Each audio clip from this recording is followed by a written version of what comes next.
What? Oh, goodness. All right. We ready to do a podcast? I'm ready.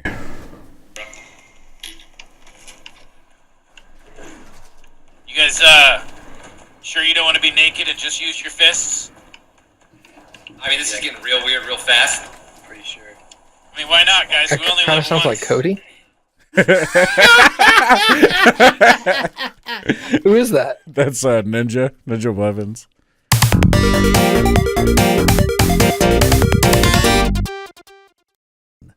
Hello, everybody. It's time for the Bitcast. It's Saturday, November 10th, 2018. And today, I'm joined by TJ That's in me. studio. Here. And Matt isn't in studio, hasn't been in studio yet. One of these days, we're going to get you in studio, I think. Yes. And then we will have games to play.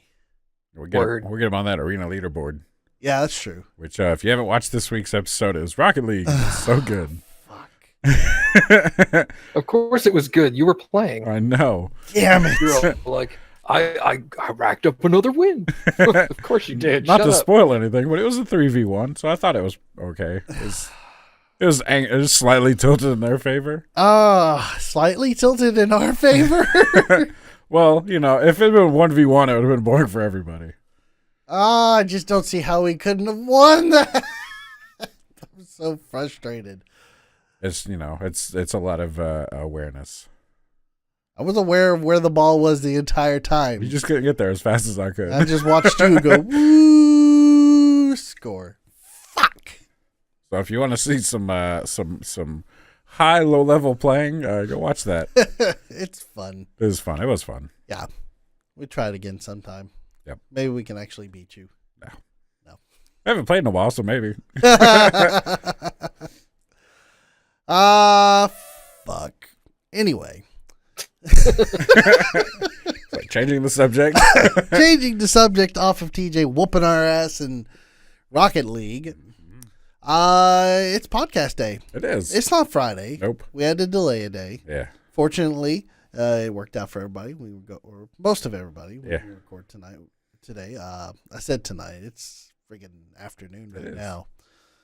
Although nobody could actually tell what time because there's no windows in There there. are no windows. Actually, I think there's one. No, it's covered up. You can't see it. It's technically a window, though. It's a wall of blanket right now, baby. It is. One day. One day. Anyway, I don't even know where I was going with this train of thought. I don't man. know. I feel like I derailed it talking about Saturday. It's almost like it was Back to the Future 3, where they're on the train and they're throwing the logs in to get it up to 88 miles an hour. Sure. That train's going down the track, Okay. and at the end of that track is nothing but a fucking cliff. Oh, no. What and happened? then you just go, and then they never throw log number 3 in, and the train just goes off the edge, and that's the end of the movie. There's no happy That's ending. rough. I never saw the movie. Oh, really? Yeah. No. You spoiled it. You spoiled the ending. Guess what? They didn't die. Oh, no. That's actually my favorite Back to the Future as well. Did they reach terminal velocity, which happened to be over 88 miles an hour? They happen to reach over 88 miles an hour. I Of wonder if anyone's course. done the math on that. Like, trains don't reach 88 miles an hour terminal velocity, so that would never happen. Also, could the train reach terminal velocity? That's a falling off good cliff? question. How deep is the cliff versus what their I think acceleration you'd have to rate fall. is? Yeah, I think you'd have to fall a lot further to hit terminal velocity. Well, 'cause I mean, they're already going at speed, so let's say, let's do some Say fake you math. get They're doing like 80 50. miles an hour. Yeah, say they're Let's doing say. 50 and they go off the cliff, and do they have enough speed to gain another 38 miles an hour? Yeah. So send us an email. It's bitcast@vgbits.com. Do the math for us. Let Come us back. go Tell us how Go deep find- a gorge. go find the depth of the gorge and the average mass weight of a steam locomotive. I guarantee you that's already been done. Well, I'm sure. It's just Oh, someone's yeah. like, I did the math. It should be a subreddit. I'm- I did the math. That is a subreddit. They did the math. They It's did a the math, and then there's they did the monster math. They did some monster math? Yeah. Ah. I don't know if that's a real subreddit, but I know every time someone does like the math on something, it'll be r/they did the math, and then someone will be r/they did the monster math. God. I guess that's for like kaiju or something. I don't know, but I think it's just a joke. How much damage did Godzilla do to they did the San mash? Francisco or whatever? I bet, yeah, probably. I bet, yeah. What was the total monetary cost of the loss of property from Godzilla? Guarantee that's a fucking infographic on Cracked or something. Yeah. Top 10 damage done in Godzilla movies. There used to be there's a YouTube channel that still exists, but they used to do that. They used to do I think their video series is called like What Does It Cost? Mm-hmm. And it was like how much, like he did like Die Hard, and it was like how much damage was done throughout the entirety of the movie if this was a real building. Woo. That's cool. I like channels like that. Bam, bam, bam, bam, bam, bam, bam. All these holes in the wall have to be stopped filled. doing those videos though, because they took way longer than his normal videos. Yeah. It'd probably get tedious after a while. Just like, oh. Because I mean, he was researching like how much did this particular TV cost in 1984 when this movie was shot? Yeah. You know, so there was all that. Wow, that's a little too much. What was the cost of a steel eye girder in a building that collapsed back in 1953, so that we can calculate the cost of rebuilding this skyscraper? And you're just like, what the hell, dude? Yeah. Calm down. Like, there are other things in life to do. Now, here's the thing, though. Like, I've heard people say that, like, about MatPat's channel, Game Theory. I disagree. Then sure, there's plenty of better things to do, but if it's what you like to do and it's making you money, or even if it's not and you're just having a good time doing it, by all means, have at it. Sure, there's plenty of better things to do, but if it's what you want to do, fucking go at it. There's an audience for everything. That's true. That's very true. And even if no one wants to watch it, there's still stuff out there. There's a couple dozen people that will. Look at our subscriber numbers. We love everybody who watches this. Oh, absolutely. We're growing slowly. We're getting there. Yeah, we just need we need you know what we need is like a D&D actual play podcast thing going on. Yeah, that's true. Gee, I wonder when that's gonna happen. I don't know. I don't know if we've already recorded episode 0 already, and I started editing it today. Yeah. Well, I've actually been wondering what was that I started cracking up at that Michael said. It was fat something. Fat piss. Fat piss. Sorry. Just like that is not what it was. Well, yes, it was. Okay. What was it? Well, it was supposed to be a legitimate word. Yeah, he said something. Yes. He said something, and he missaid it. Half of it, like it was fat patriarch or something. I don't remember. I haven't gotten that far yet. I've managed to sync and trim so far. Now I've got to rewatch. That is the plan. That was a fun thing, man. I really like this. About an hour. For episode 0 will be about an hour. So look forward to D&D coming soon. It's coming. It's on its way. We've still got a few things that we have to do. Yeah. Stuff that we need to talk about in the mod channels for us. So and need artwork to make and music to come up with. And the music's there. I got a sneak peek of my character's artwork the other day. I did too. See, I've heard this. Yeah. Curtis showed me some sneak peek stuff. I haven't seen anything yet. Well, for anyone, Michael's doing our character art, but he didn't show me a lot. Like he just has a line art of the face, and he's like, "Do you want your beard this way, or do you want a different way?" And I was like, "That's fine, that works." Okay, that's why I was I haven't seen any detail. I've just seen. I've seen a little bit. Yeah. Of Curtis's character, so I'm stoked, man. I told Michael not to show me anything else. I was like, just reveal it all at once. Like I want to see everybody. Here at the are same my time. pointers for what I saw, and then don't show me anything else until the very end. Yeah. I am excited to run the episode 1 now. Mm-hmm. So hopefully episode 1 we will be recording November 17th. Hopefully. Everybody looks to be good right now, at least from what I've seen for recording. Is that next weekend? That is next weekend. That's next weekend. Yeah. So yes. Look forward to episode 0. I'm hoping to go ahead and have episode 0 maybe out this week or next week, just depending on when I can get the intros and everything assembled and put out. Yeah.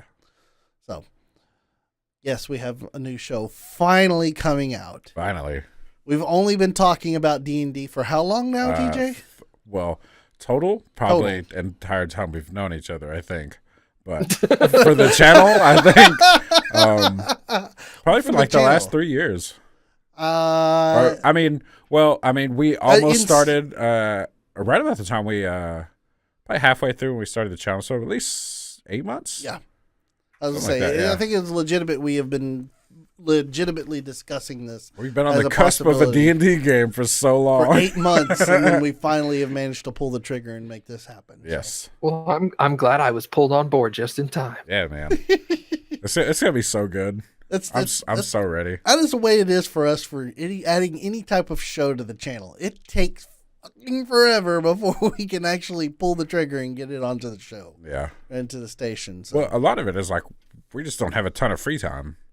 It takes a lot of planning to actually get this stuff done. A lot of conversations. Like if we all had normal jobs that worked at the normal times, we had weekends off, it'd be easier. But I don't know, some even of us at that point. Yeah. Guys, I can't. Yeah, I've got that's shit to still do. It's the wouldn't be middle of the day, super it's Saturday. Like, I've got to go grocery shopping. Oh. Go to Walmart at 3 a.m. It's a perfect time. Whoa, no. Dude, I've done that. I do it I've many done times. It is. There are more people than you would actually think. Yeah. Like, it's still dead, but there's still like 35 people in the store at that time. And you're just like, why are there so many people here? But what's nice is even if there's a lot of people, it's this. Everyone realizes it's 3 a.m. So it's very quiet. It has that. It's true. It's too damn Yeah. early to be out in public. Yeah. Hush to it.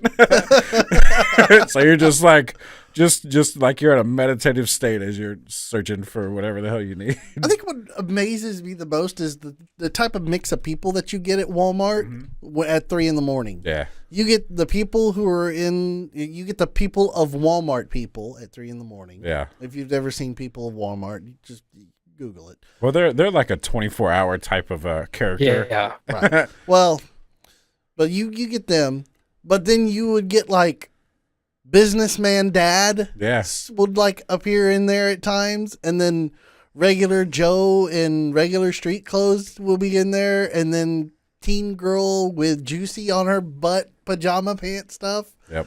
It's just like a whole array of people. I'm just like, what the hell is all these people doing? They all have the same idea. It's like, let's go to Walmart at 3 in the fuck, morning. I need sandwich meat. Time to go to Walmart. The only place you can get it. And I tell you, there's only one. There's one. Actually, there's a lot of things better than Walmart at 3 in the morning. My favorite thing is a 2 a.m. Whataburger run. That's true. Until after you eat it, and you're like, I shouldn't have done Yeah, that. then you hate yourself. Yeah. You hate yourself a little bit later on. But getting that 2 a.m. Whataburger, oh yeah, this is Texas thing, man. I did not need that triple meat, triple cheese. Yeah, At 2 in the morning. I did not need to do that, but I did that anyway. Oh, let me pay for that. Paid twice. Gross.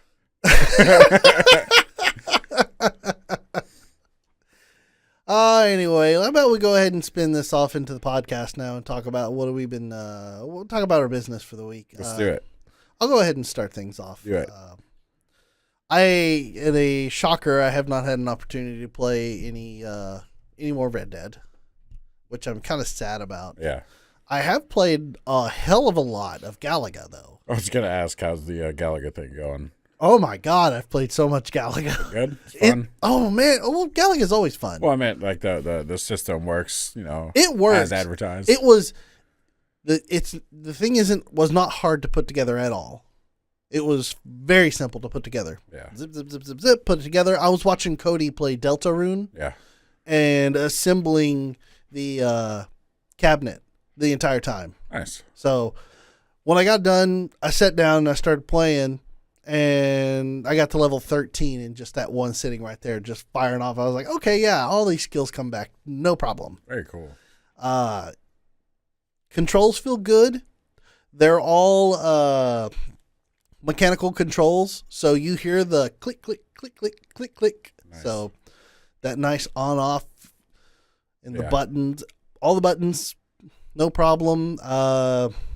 It's made out of MDF, not wood, so that cheap ass flimsy paper. If it ever gets wet, If it gets wet, you're it'll screwed. already swell up and fall apart. But my opinion of it is this: it's not worth $299. Mm-hmm. At a price point of $199, I'd be okay with it. Yeah. $299 is just a little bit outside the range, but it does scratch the itch of I want an arcade cabinet. Now, what you could do is you can get on eBay and you can find an old arcade cabinet. You can find an old Gallagher cabinet. No, you can't. Well, you could build a cabinet. They're not that hard to make. You can build a cabinet. And then you could just put that in there. That's true. But, this one's a 17-inch screen.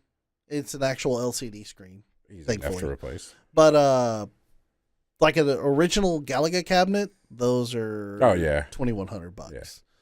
But what I'm saying is, if you have an itch where you like really, really want an arcade cabinet, But don't want to throw down. but you don't want, Yeah. well, one, spend $2,000 or $1,000 on a full size arcade cabinet, or have that full arcade cabinet in a room where you have to dedicate for something like that, this actually does satisfy that itch. And I went ahead and I bought the riser for it. So it's right now sitting in its out of box height. I haven't built the riser and stuck it on the riser yet, but it looks like it'll be pretty good for the riser. So How much would you say the entire cabinet weighs? 30, 40 pounds. Oh, that's not bad at all. No, So I about literally, a tenth of an arcade cabinet. yeah, I literally sat Yeah. there, and after I built it, I picked it up and I was like, well, this is pretty light. So it's nothing. There's nothing behind it because it's all MDF. Yeah. So, Mhm. but that's why I say I say it's not worth $299. Yeah. $199, I'll give you that. You gotta pay for some of that licensing on that. Yeah. But that MDF, They could ain't have made it out of pine. I mean, pine is cheap. or at least a compressed plywood. particle board. Yeah. A plywood would have been great. A compressed particle board I could live with, but MDF is just Yeah. not happy. Yeah. It's thick cardboard. Pretty much. So that's why it's so light, and that's why I'm so aggravated. So if you get one by somebody giving it to you, good for you. It'll be worth it. It'll be super fun. I do want the Street Fighter cabinet now. I am kind of like I'm okay with the thought of a Street Fighter cabinet. It would be a little cramped, I would think, to have two people sitting next to each other playing it, but it seemed like it could be fun. But I would suggest not spending the full $299. For those of you who are out there like, but I really want one, you can build you a cabinet. You can get you a Raspberry Pi and an emulator, and boom, full size cabinet. It's true. You can do that. That takes a lot of time and effort, though. Yeah, but it's probably a lot cheaper too. No, because you're if you make it out of like actual sheets of plywood, Yeah. 3/4 inch plywood is ballparking $35 a sheet. Probably And if only you need build 4 max. if you build a 6 to 8 foot tall cabinet, Yeah. you're already 140 in. Nah. No way. That sounds about right, actually. No. Because you got 4x8 sheets. That's the only way they come, unless you can cut shorter. So I mean, one thing is going to be your sides, and then you can get another one that'll be your back and front. And then, No, one will not be your side. One sheet is one side, and that's it. the arcade cabinet is not 8x4 wide. Dude, But it's not depth, 2x4. that depth is over 2 foot deep in a true arcade cabinet. Yeah, they're like 3.5 feet deep.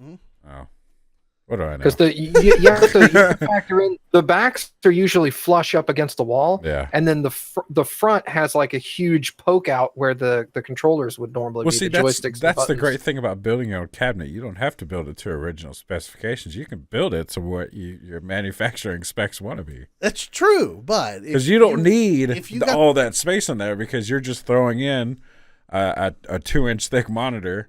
You don't need the coin mechanism.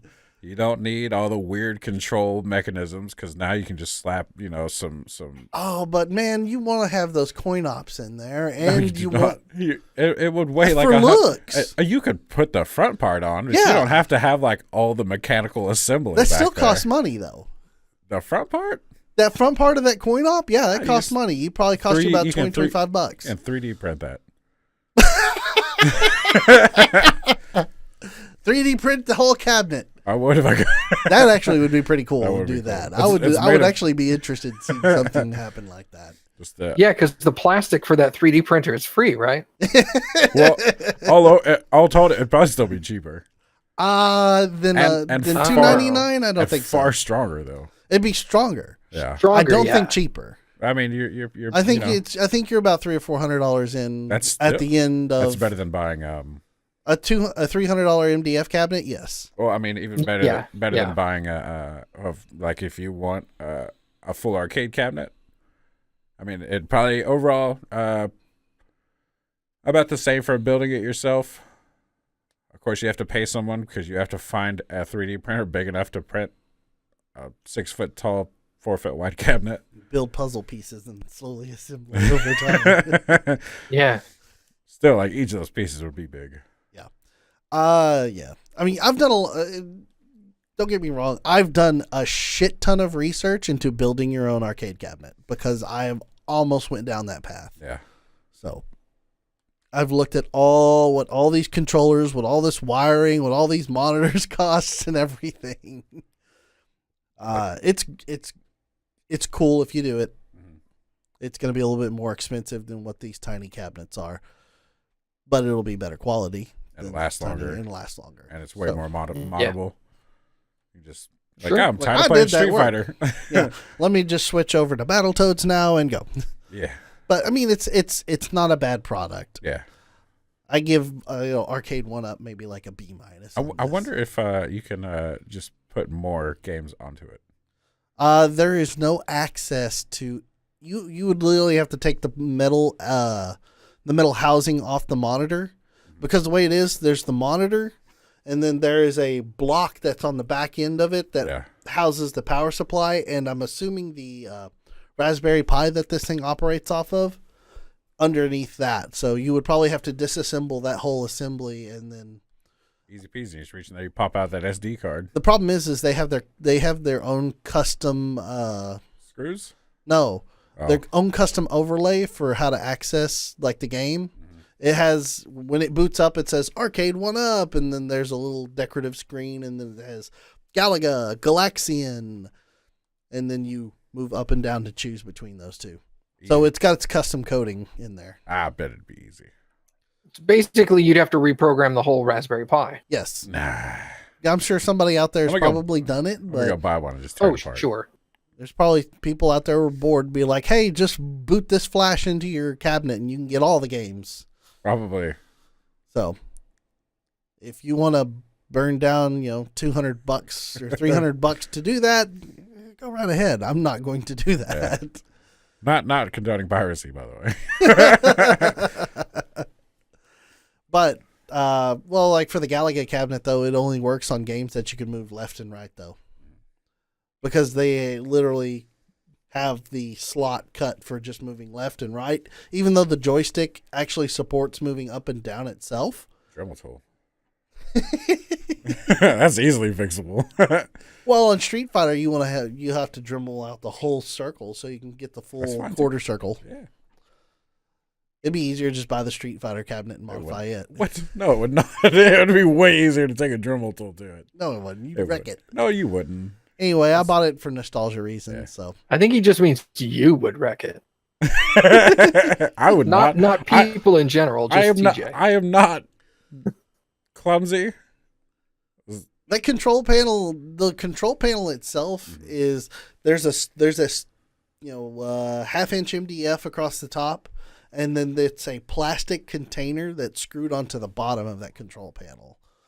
So you'll have to unscrew that, take your control panel off, then get a hole saw and drill through that actual dead center for where the control is.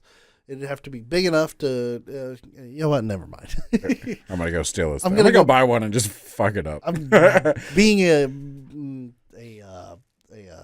geek here over tools and equipment and how to modify this thing. I'm gonna go buy one and just fuck it up. Okay, some money. But anyway, back to it. It's not worth $299. $199 is where I think the price point should be at. Super fun though. Yeah. I've had a shit ton of fun playing it. That's cool. I have not played any Red Dead Redemption 2 since the last time I played, unfortunately. Unfortunate. Hoping I get to actually play some more tonight and tomorrow. But outside of that, that's been my business, editing and Galaga. Nice. So, gentlemen, who wants to go next? I'll go. All right, TJ. Mine's short because I didn't really play any games this weekend or this week. Last weekend I played a lot of fighting games with Curtis. Ooh, Me and Curtis fired up Parsec and we did some fighting games. heard about that. It was a good time. It was a lot of fun. Said Curtis told me that he gave you run for your money on a couple of games. He did. A couple of times. Yeah, especially games I'm not really good at, like Dragon Ball Z. He worked me over pretty good in Dragon Ball. Really? Yeah, but I'm not very good at Dragon Ball Z. Talking about Dragon Ball Fighter Z. I wouldn't have figured Curtis would have. Well, I think it's both. We were like really not like Curtis has never played the game, so I had the slight advantage. I still won most of the games, but there was a couple characters he picked that really just fucking steamrolled me. I was like, all right then. But we played Soul Calibur, Tekken, and Mortal Kombat. All really good. I mean, it's back and forth. Me and Curtis are about the same level of competency at fighting games. You gave me a big like way down here. says the guy who's won Both two. fighting 2 of 3 fighting games Yeah. so far. We did I mean, you give me Solomon Grundy type character, I'll steamroll you. Stay away from me for them heavy hits. Although I think he did actually beat me when I was playing. There's a guy, his name is it's Terra and someone else, but he's big like Solomon Grundy in Mortal Kombat. And I mean, I'm pretty sure it's the same moveset. It's slight modifications to fit Mortal Kombat, but I mean, if anyone's played Injustice, it's Mortal Kombat, same engine. But played that. That was fun. And then I feel like I played something else, but I don't know what it was. I mean, it's the same old stuff. A little bit of Grand Theft Auto, a little bit of Rocket League. And then I mean, other than that, I switched to women's deodorant, but that's about it. What? I like how you just tried to sneak that in there past everybody. I went to Cape Canaveral this week. Yeah. Out there where the launch pad is. Humid as fuck. It was hot too. It was like it said on my thing that it was almost 90 degrees, but it was like 80. Ooh. And it was just sunny. But the wind coming off the Pacific, it's not that humid. It was a cool breeze. It was just hot. And I didn't get to see any spaceships. I was over on the docks where like the Carnival cruise ships come in. Oh boy. And, that was cool. I never got to see the Pacific. Well, that's not true. I've been to Vero Beach, which is a little bit farther south. But and then I went from there to Houston. So I went from the launch pad to command center, and then I came home. Like, okay. Was it actually space related No stuff you were doing, or just coincidence? TJ was transferring, the actual space shuttle. I was carrying the astronauts. Yeah, he was carrying the astronauts in their shuttle on his truck all the way. No, it was just a coincidence. I thought it was pretty funny. I was like, oh, cool, let's go to Cape Canaveral. Maybe they have I was hoping there would be them staging up for a rocket launch, but no, not that lucky. Nope, no SpaceX. Well, SpaceX has been launching out of Houston. Have they? That's cool. Yeah, they're building a giant launching facility near Brownsville. Oh, nice. When I was doing work for a client down there, I had found out that the facility the land that SpaceX had bought and were starting to do construction on was like a mile and a half from where I was working. Oh, nice. So I was all like, I wanted to drive by there. Neat. It's a It big was- location. It was a large empty field surrounded by barbed wire fencing, and that was it. That's a lot, When I was at the docks, I was like, hey, where is the launch pad? And he's like, it's like a mile over there. And I looked and I was like, cool. I couldn't get I don't see anything. He's like, yeah, you're just You're like, thanks. flat concrete in a single building. When there's nothing there, it's not exciting. Yeah. You don't get to see the crawler sitting there crawling across the ground, super slow speed, but be 1,000,000 tons of metal. And you're like, oh, what a cool job. Matt's driven one of those. Mm-hmm. What? I've driven a space shuttle crawler. what? Yeah. Yeah. I didn't. Oh, that's new information. It's totally Yeah. true. What was that It's game called? It was big movers or something like that. It was a sim game where you drive lots of like Oh. super heavy equipment, and like the end game is trying to move a shuttle across the launch pad. Yeah, that was not easy, by the I way. think he knocked it over like probably 20, 30 times. I dropped the shuttlecraft like 20, 30 times. And then what was funny is the time I actually did it, I was all like, I don't even care anymore. I just don't want to do this level anymore. And I just fucking like took off and hauled ass and made it fine. From what I understand on those crawlers, that there can't be anything in the road at all, like rocks and stuff. Got to be completely clean for when they're Well, driving through. in this game, they like halfway down. It's great because halfway down the launch pad, there's like hoses going across the launch pad, and they put little ramps to go over the hoses. So you have to go on this crawler over these ramps. And I was all like, "This is not. You just disconnect the hose, man. What are you doing?" Let's wait till I get this fucking thing over there to string out the hoses. I gotta do it now. The whole trick to the thing was it wasn't necessarily that you had to go slow or you had to go fast. It was that you had to reach a certain speed and then never increase or decrease speed from there for any reason. Oh boy.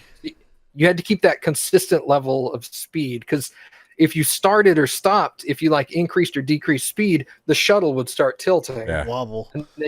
And then when you're going over the thing, like you could alter the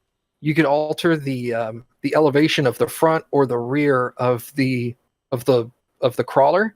So when you went over these ramps, what you were supposed to do was raise the rear as the front went over it, and you had to time it correctly so that the pedestal stayed flat, and then you had to like alternate, do this wavy thing with the pedestal while maintaining this constant speed so that you didn't start or stop. Yeah, and It was fun. that machine does all of that. Like you just have to get in and go forward and sit there and wait. And the computer's like, I will adjust for anything. It's like, oh, it's tilting.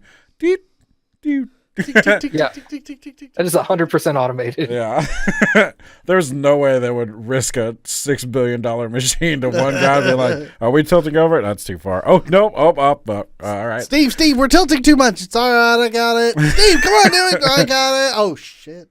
I don't got it. But well. yeah, Is that gonna come out of my paycheck? That's what is that? Oh man, there's a term for that. Trying to sue someone, but they'll never pay. No idea. It's right there on the tip of my tongue. It's something proof, litigation proof, I think. Couldn't tell you. Send your emails in and tell TJ what he's trying to. Lawyers, please help me. The game was called Giant Machines. Yeah. Giant Machines. Yes. I was giving him shit because he was driving a big ass like dump truck, like real big, like you would have like in the bottom of mines and stuff. And they're just driving it down the road. I was like, that would never happen. He's like, you got to get it somewhere. I was like, they take it apart and put it on a truck. You can't take that much weight over the road. Yeah, and at one part you're driving a giant earth remover. You see the giant cranes with like the huge buzzsaw thing on the front. Mm-hmm. That's just buckets. Yeah, it's like level 1. Yeah. Yeah. Let me just put a scar in there. They're way slower than that. It's more like, oh yeah, that one level took me like 40 minutes. God. Yeah. It's Like, let's go as slow as possible to make this a really long game. There's only 3 levels. But it's 8 hours of gameplay. Real-time physics. Oh, man. I'm so glad It was sim good, games are like that, though. Like American Truck Simulator. If you want to know what it's like to drive a truck, just play that game. It's exactly like driving a truck. It's that boring. There's nothing to do. Only in smaller, condensed versions. Yeah, pretty much. You want to get a feel for how it feels to drive long distances over time, play Desert Bus. Yeah, that's probably, yeah. You'll kill yourself at the end of that game. Like, no more! Isn't that one game by Penn and Teller? Mm-hmm. They do charity event, Yeah. charity runs of that game. I Where don't. they try to drive back and forth between Vegas and Los Angeles, isn't it? I think it's an 8-hour drive. It's a long drive. I've done it. And there's very little to see.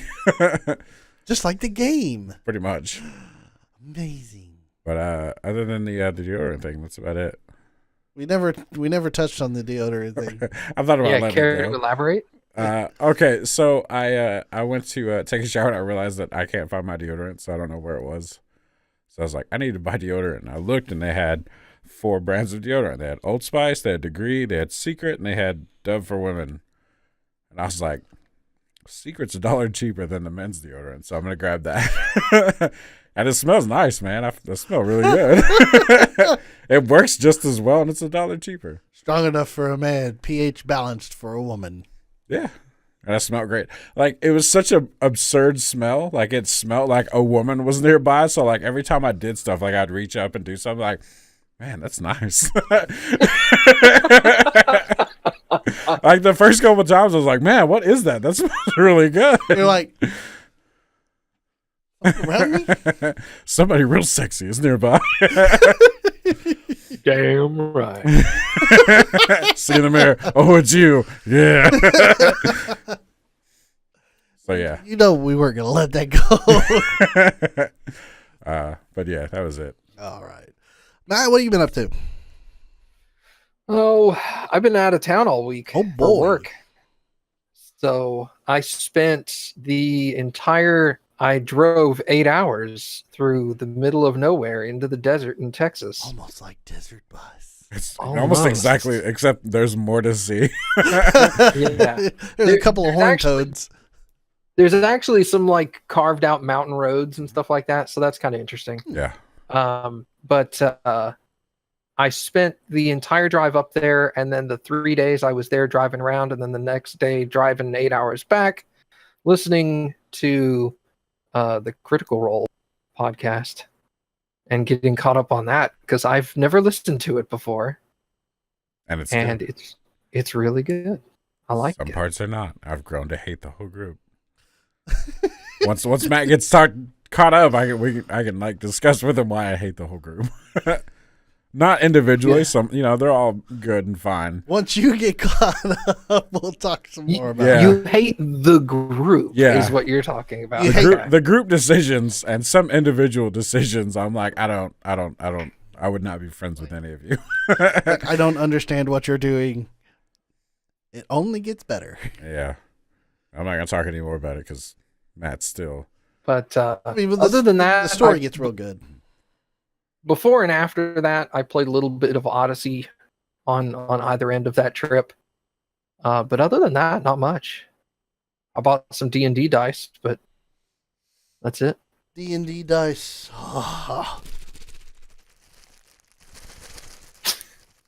Can't hear it at all. TJ's like, I got a box. These are my bronze dice. They're so nice. Oh. They're solid bronze too. None of that bronze Ouch. plated steel. Well, these were just $27. That's true. These were real expensive. Those were probably like $50. They were. I think they were over 80. Woo! Actually, Jeez. no, they might have been over 100.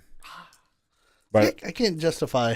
I got a full set of polyhedrals plus like 4 extra D6s, and they come in different casts. Like they have different styles of casts, And I just got one that I like. It's actually the shaped like companion cubes. I was gonna say you've got the Portal companion cube. Yeah, which I didn't realize until after I'd ordered them, and I was like looking at them. I was like, I don't know what these are called companion. And I was like looking at the D6. I was like, oh, it's a companion cube.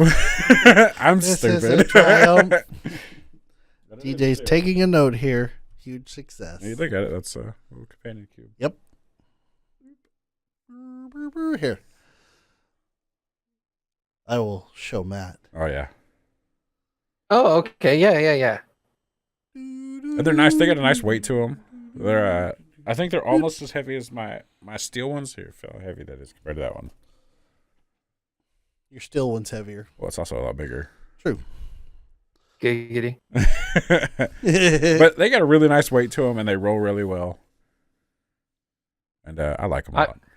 I would definitely prefer the size of the steel one over the Yeah. bronze one, because I had a friend who bought a set of metal dice a long time ago, and he got them, and the D20 was probably half the size of a standard D20. Oof. All the die were about half the normal size. Yeah.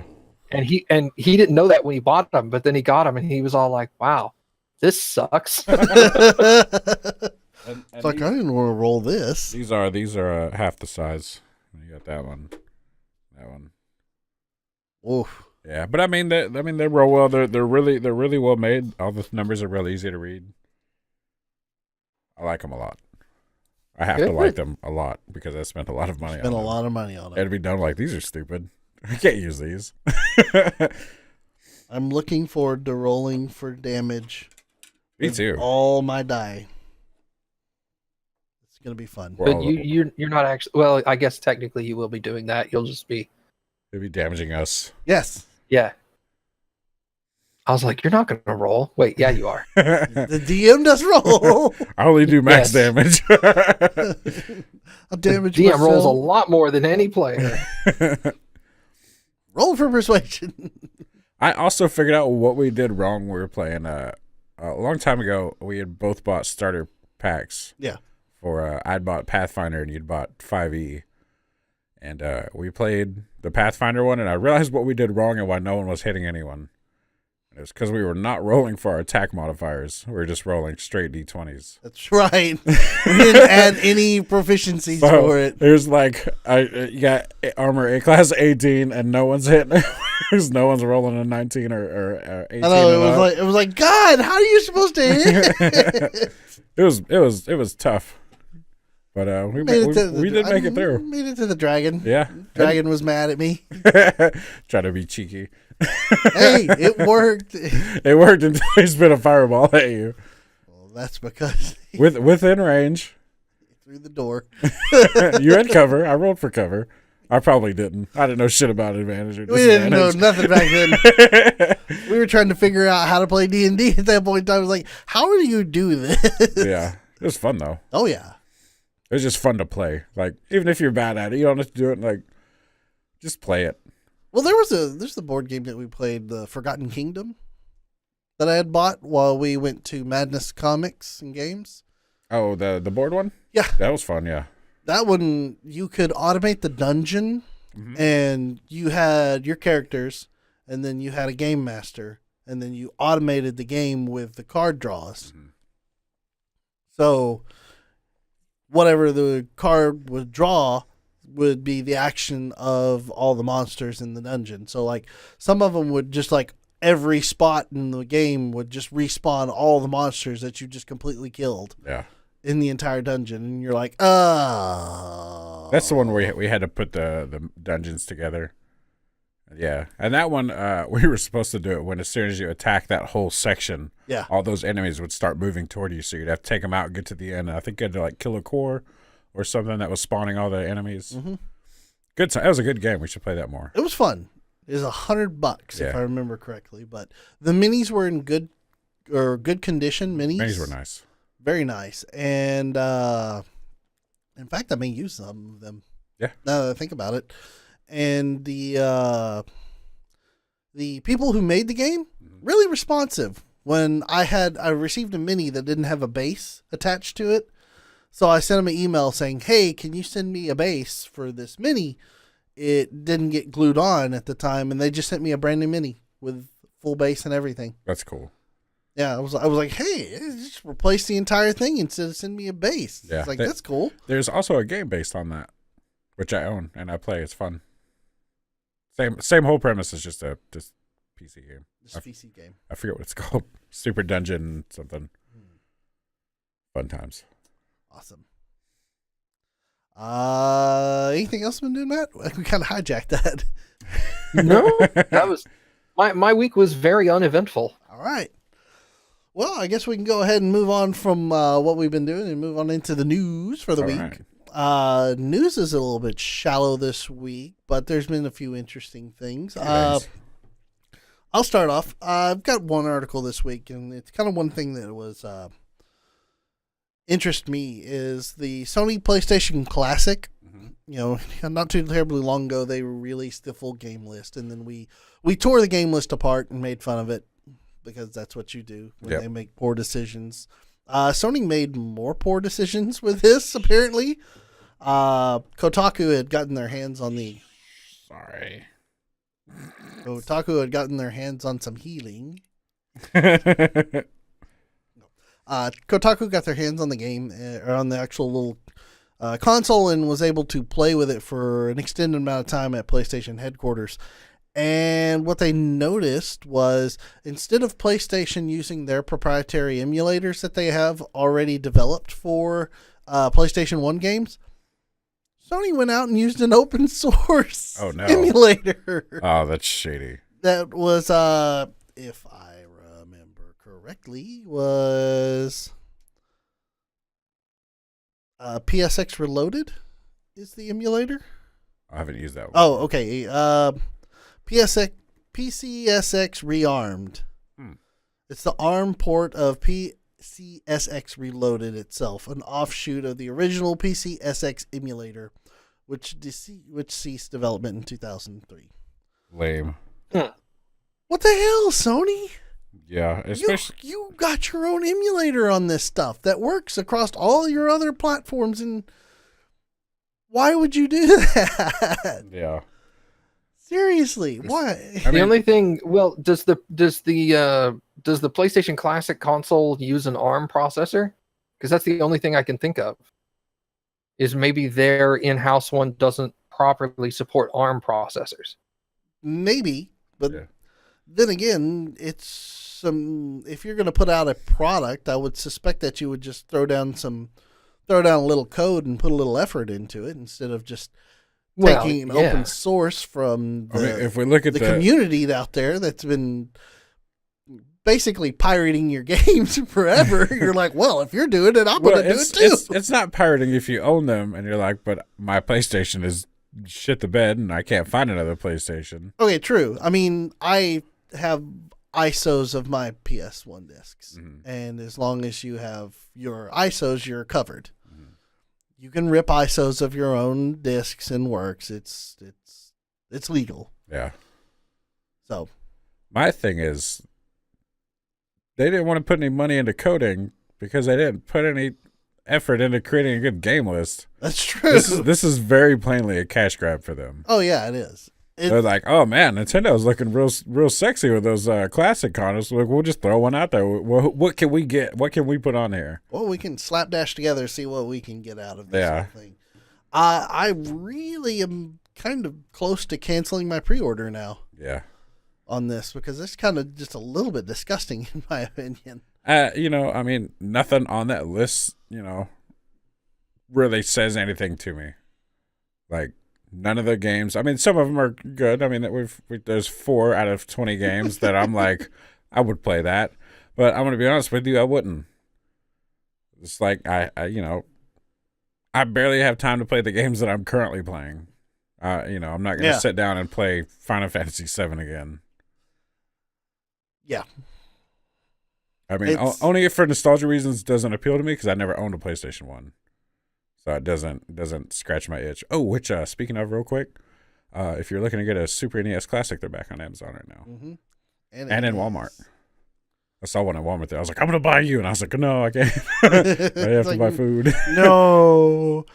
Yeah, I kind of want to buy it just because I want to collect it along with the NES and the SNES and just have those little console collections because I like collecting consoles and I'm weird like that. But man, this just doesn't sit right with me on this unit. I mean, they're fun to have, but it's just such a blatant cash grab that I don't even want to touch it. Yeah, it just it doesn't feel good anymore. Yeah. It's a dirty thing that Sony's doing, especially for $100. Yeah, that's all they had to do is shrink their mold for the PlayStation, the original PlayStation, and I'm sure they probably bought somebody else's mold that they had made that already. Well, I mean, the thing is, with 3D printers, it's very easy to make molds of stuff now because you can come up with a model, 3D print it, and then cast molds off that 3D print. Yeah, but in this case, these are metallic molds because these are metal molds that they're having to use to make this plastic out of because it's gotta survive like hundreds of thousands of presses. Well, that's the thing. Like, I mean, you're not making the mold off of the plastic thing. You make you make the mold of the PlayStation, and then you make the thing. You print the damn thing, and then you make a mold of that, and then you make a hardier mold, and then you make one that's actually like a steel cast that you can make steel molds from, and then boom, then you're into production. Right. Molds. I really don't know how make molds work. I did it once when I was in shop class when I was in junior high. I know how production level molds are made. Yeah, I made I've worked in. I made a mold of engineering. I've worked in engineering and sandcast molding is my level of sandcastle molding. No, sandcast. Oh, I thought you said sandcastle molding. You just got that little plastic bucket from Walmart. And you're just stuffing the wet sand in there. It's the Industrial Revolution. Woo woo! No, I made a aluminum Hot Wheels mold. That's cool. It's fun. Somewhere, someone still has it. Don't know who. Not as heavy as fuck. Nope. That's my news of the week. I saw that and earlier this week, and I was just like, this is disgusting. It's not even. It's almost as bad as Nintendo using the ROM files that they just downloaded off the website, off of somebody's website for the NES Classic. They went to Emu Paradise, got their ROMs, and then shut down Emu Paradise. And like, fuck you guys, you can't use these anymore. Yeah, they downloaded all their ROMs and then loaded it into their NES. Yeah. That was also kind of messed up too, but yeah, I miss Emu. Whole Emu Paradise is gone. Well, the lists are still there. You just can't download anything. It's like, we have taken this down for copyright reasons. We're rebuilding Emu. Like the whole website, I was so upset. Yeah, I thought maybe Nintendo stuff would be gone, and they did the whole thing just to be safe. Yeah, Nintendo in their overreaching hands. Fuck Nintendo, man. Sometimes I'm not cool with Nintendo's policies, like as a whole. Like some of the stuff they do, like their whole copyright striking any YouTube channel that uses Nintendo stuff is real fucked up. Yeah, well, we were on the receiving end of that. That was a level of bullshit right there. Oh, did we? Oh yeah, we got it on the podcast when we did for Mario Odyssey. Because of the cutscene of Mario Odyssey, while we were playing the damn game and talking about it on the podcast. Oh no, yeah. The cutscene rolled on and we got 2 strikes on that video. Holy shit. I was like, wait a minute, what? That's fucked up. I kind of figured that would happen. I was like, this is bullshit. I'm surprised we haven't gotten more strikes with all the Nintendo games we've played. That's true. Nintendo hasn't paid quite as much attention to some of the stuff that we've played. The algorithm's not picking up Nintendo 64 games. Yeah. But yeah, man, just some of the stuff they do I'm not cool with. They're like a really cool person, and then you find out that they run dog fights out of their backyard. You're like, oh wow, you're actually an asshole. Ouch. They're Michael Vicking us right now. That's what I was about to say. I was like, you're referencing Michael Vick. You know, they're real great, and then you find out they're not good. Like Michael Vick, Atlanta Falcons quarterback. So shame on you and Sony, both of you. Yeah, Sony That sucks. Yeah. I mean, I get it. Business are trying to make money everywhere they can. I get it. I don't hate the hustle. I just hate them. Yeah. When you're on the receiving end of the hustle, it's not great. Yeah. No. Even at that point, from some of the article, Kotaku was saying that it isn't some of the emulation. They didn't do any kind of cleanup on it, and it's like really bad. Some of the games are really bad on modern TVs versus like 4x3. Yeah, it's they didn't really do any updating or cleanup on it. They're just like emulator games box go. It's like Make us money. Like do a little work. Nah. No. So that's my news of the week. Cool beans. I guess I'll go since we're rolling in this order. I've got a couple things actually, and the first I want to talk about is Ninja streaming Fallout 76 beta. Okay. With rapper Logic and Rick and Morty creator Justin Roiland. Yep, there's a pair right there, or there's a trio right there that just fits together in a perfect ball. Well, it's more of like a quad because Justin Roiland was playing Rick and Morty. Like they have a little animated window, and God. There's a program with it that lets you like as you talk, it'll puppet for you. Yes, it's an Adobe program, and I have it. Nice. But they had that running, so it was Rick and Morty down there, and it was so fucking weird. It was not good. Like, for one, Logic doesn't know how to play the game. Everyone knows that Ninja is a great gamer. He's very good at what he plays. He's mostly known for his Fortnite games, and he streamed with Drake and all kinds of people, and he made a huge name for himself. He's going gangbusters, doing great. Logic's up here, doesn't really know what he's doing. These two guys, I mean, like, Justin Roiland isn't playing. He's just, like, making banter, really. And it's Logic and Ninja aren't talking. I mean, it's just like, when people are streaming together, but it's 3 a.m. and you've been playing games all day and you're just barely talking to one another. That's exactly what it sounded like. They're just like, oh, there's a guy over here. Dead silence. And then you hear Rick and Morty. Oh, you guys should fight hand to hand. Be naked and punch people. And like a lot of times they would not respond to anything Justin was saying. Like Justin's trying to fill in all this dead space, but Ninja and Logic just aren't having it. They're just not responding, or they're brushing them off, and it was weird. So here's a question that I have, and nobody's gonna have the answer to this, but did his representation just be like, "We got Justin Roiland and Logic. We're gonna put them together on a stream with you tonight"? Probably. And he's like, fuck, I don't like any of these people. Well, it's probably not that he doesn't like it, he just doesn't know them. And like when you play games with people you don't know because you're not face to face, and you don't have this like repertoire built up that you would have with friends because I mean, most of our friends are away from here. But when we play, it's all very natural, and there's a lot of joking and stuff. They didn't have that, and I'm pretty sure it was someone's agent was like, hey, because Ninja's very You're popular. And so say Logic's wanting to get into the streaming thing. So he's like, hey, man, hit me up with Ninja, and then we can do a stream together, and that'll get my numbers up, and then I'll look better on Twitch. And I don't know where the hell Justin Roiland comes in on this. We got Rick and Morty for some reason. But it was a weird, like, chat was just like, we did not come here for this. It's so weird.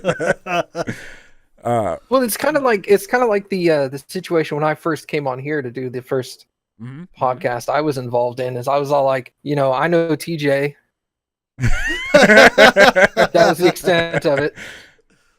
Yeah. And then I'm here like chatting with Daniel, and I'm just all like being really awkward the whole time because I don't know what kind of jokes to make. I don't know what he finds funny. And as it goes, it gets more relaxed. But it's not one of those things that you can do in like 3 hours or however long they stream. Yeah. Yeah, that should have been like, hey, we want to stream together. Okay, cool. Thursday night, me and you will just play some, any game for a few hours, like, figure out where we mesh together and get our gears lined up so we can actually banter with one another instead of having these weird, awkward pauses. Well, yeah, unless you're just super charismatic. Yeah. Or if one person has to be like ungodly charismatic to carry an entire stream for somebody who, like people that you've never talked with before. I mean, you got to be like Howard Stern level. Yeah.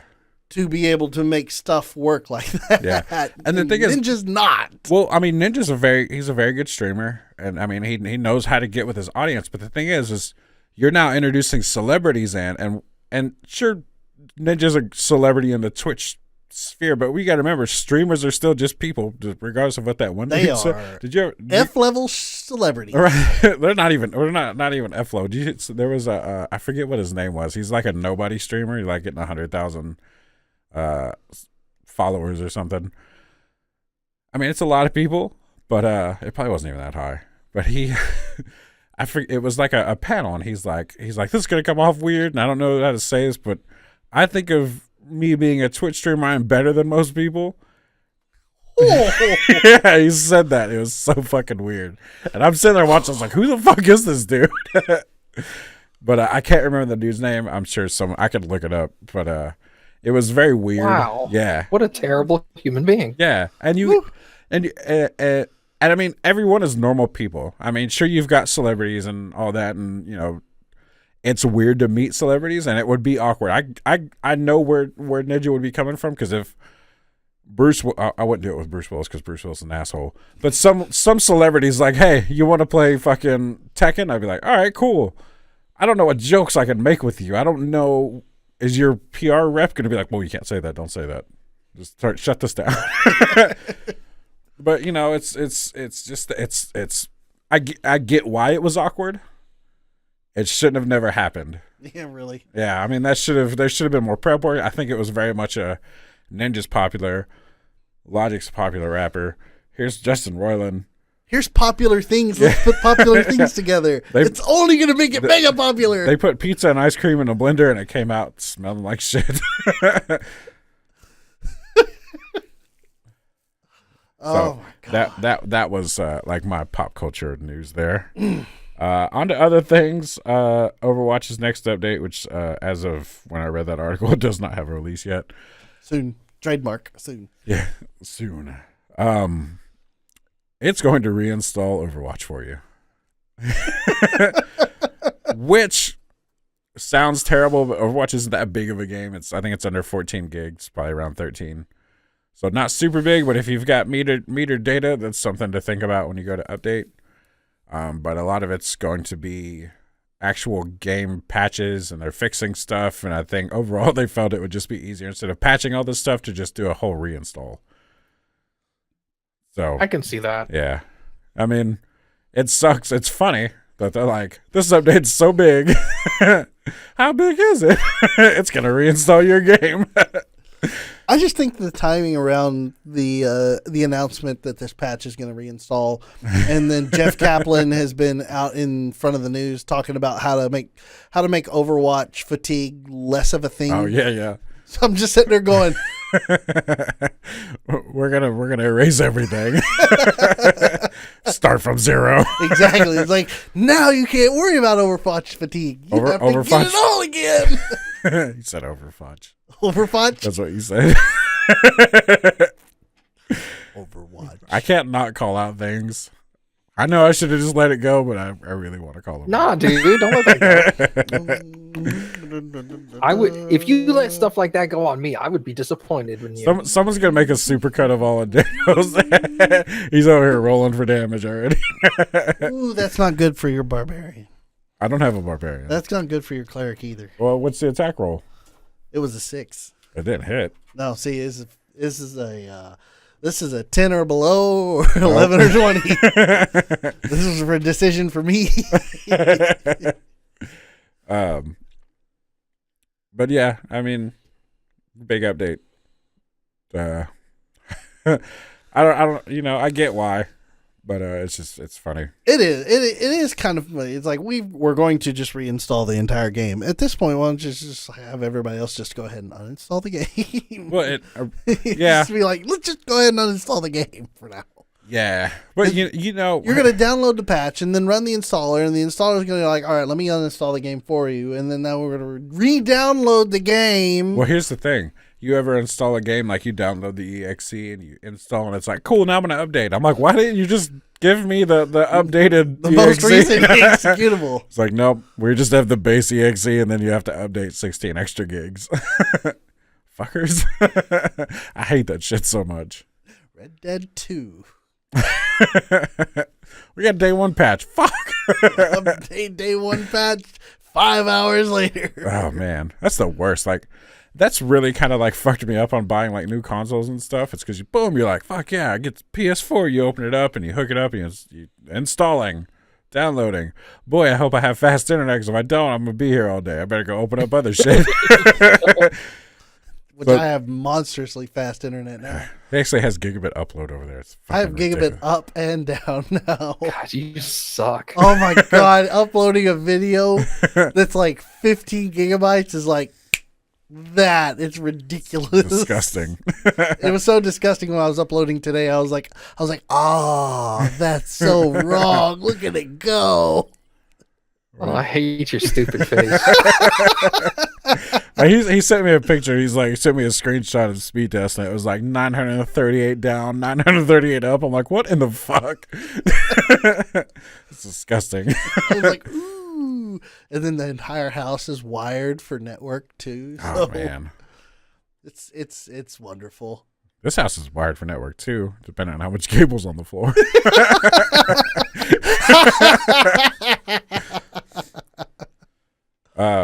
Jeff Kaplan. Yeah. So that's Overwatch news. I mean, there's new characters coming out, or new character. New character. I was about to say 2. Anna, but I was like, wait a minute, nope. Which is Anna. Wow, that's Anna, real Anna, old. Anna like. You can tell he hasn't played in a while. Yeah, I Last know, time I right? played Doomfist wasn't a thing. There's been 2 characters, I think, since Doomfist. But Ash is a new character. I know Michael talked about her last week, and they hinted at a possible another new character who is a robot, an Omnic. If you watch the cinematic, she's at the end of the cinematic. I don't know if she's going to be a playable character or just a story character. Overwatch is not known for its story characters. Where's the story mode in Overwatch? So that'll probably be an announcement somewhere down the line. There's a new Omnic.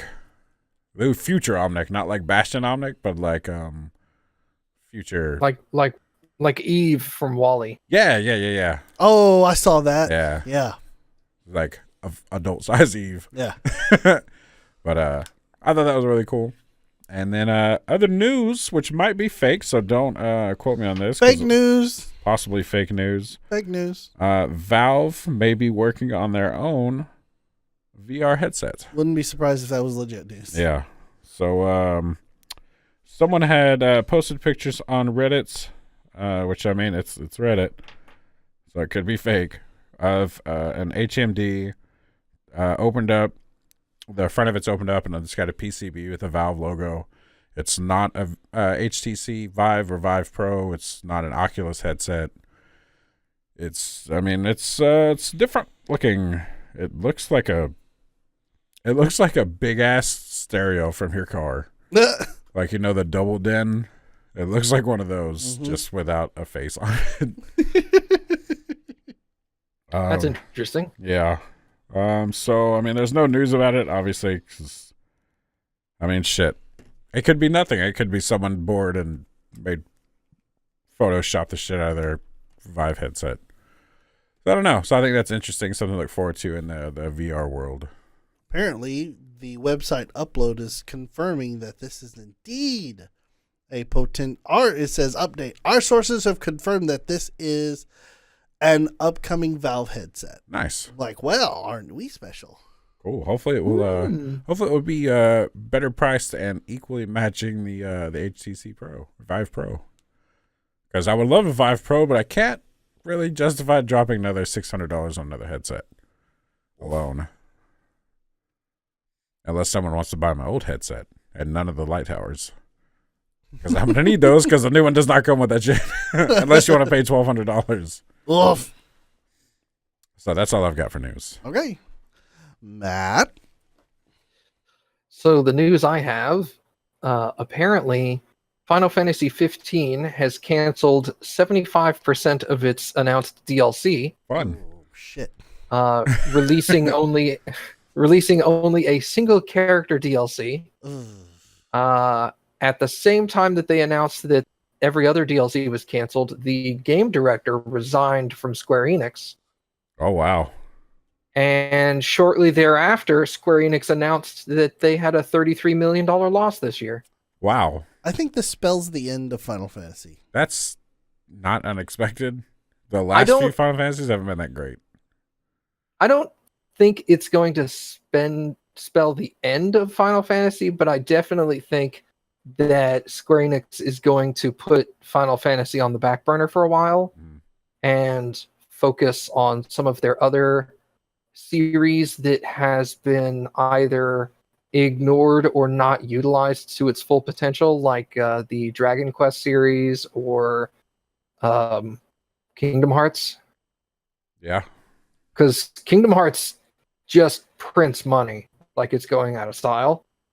But they've like drug their feet on it for years and years and years and years. Well, they were hanging out in the weird handheld and mobile market for so long. Well, still, those titles were still like three years apart from each other. Yeah, but they were good. I've never heard like a bad thing about any Kingdom Hearts release.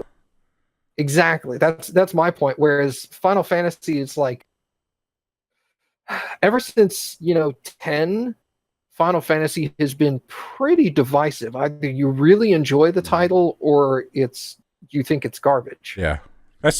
Well, the 13, all the 13s, 13, 1, some people 2, like and them. 3, they were okay. Yeah, I never played it wasn't them. I played half of 13-1 or Final Fantasy 13. It wasn't super great. I've still got my save. I can still finish the game. I actually went back and bought the game for my PlayStation 3 so I could finish it at some point. But 13 really didn't hit where it was really supposed to. And of course, with Final Fantasy 11 and 14 still going, it's like you said, they're probably going to focus on the online aspects and say forget single player story games again for a while. I mean, look how long it took them to make Final Fantasy 15. Yeah. But it was a really good one. It was good. It was good. But I think the Final Fantasy name is like had so much tarnish on it that it's also getting. I mean, not only that, but it's also getting fatigued. Because it's like at a certain point, you're just kind of like, let's put it to rest for a little while and let the next title be all like, holy shit, a new Final Fantasy. Yeah, give it 5 years, come out the new Final Fantasy, everybody's gonna be like, fuck yes. But here's exactly. Well, this is the thing. It took 10 years for Final Fantasy 15. Only if you're counting it from 13. If you're counting its development time between 13 and 15, then yes. But if you're counting its development time, including everything that they did for 14, no. What? I'm lost. Final Fantasy 14. Well, no, but I mean, well, there if you in Final, like you can't say there's a okay. Go ahead. Okay, now I see what you're saying from 14 to 15, but Final Fantasy 15. Yeah. Hold on, let me pull it up right quick for how long it was in development. I don't think it was 10 years. I believe that was my over exaggeration. No, I was right. Final Fantasy 15 was announced 10 years ago. Whoops. Well, to be fair, Final Fantasy 7 remake was announced probably a little longer ago than that. Okay, we still don't have that fucking shit. I don't think Final Fantasy 7 is actually going to make it to market. I know. I don't believe anything anymore. It's sad. Game companies can all just fuck off. Stop telling us shit. We don't care anymore.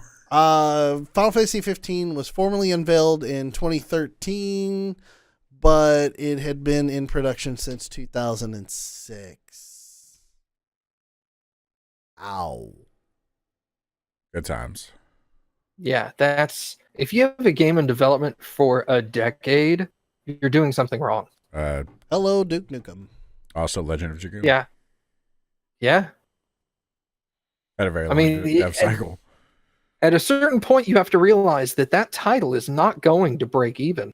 Yeah. You cannot break even on 10 years of development. It's just not going to happen. Yeah, I think they probably rehashed that game three different times, I wouldn't be surprised. if I'm not mistaken. Which game? Final Fantasy 15. And the one where Noctis' story was I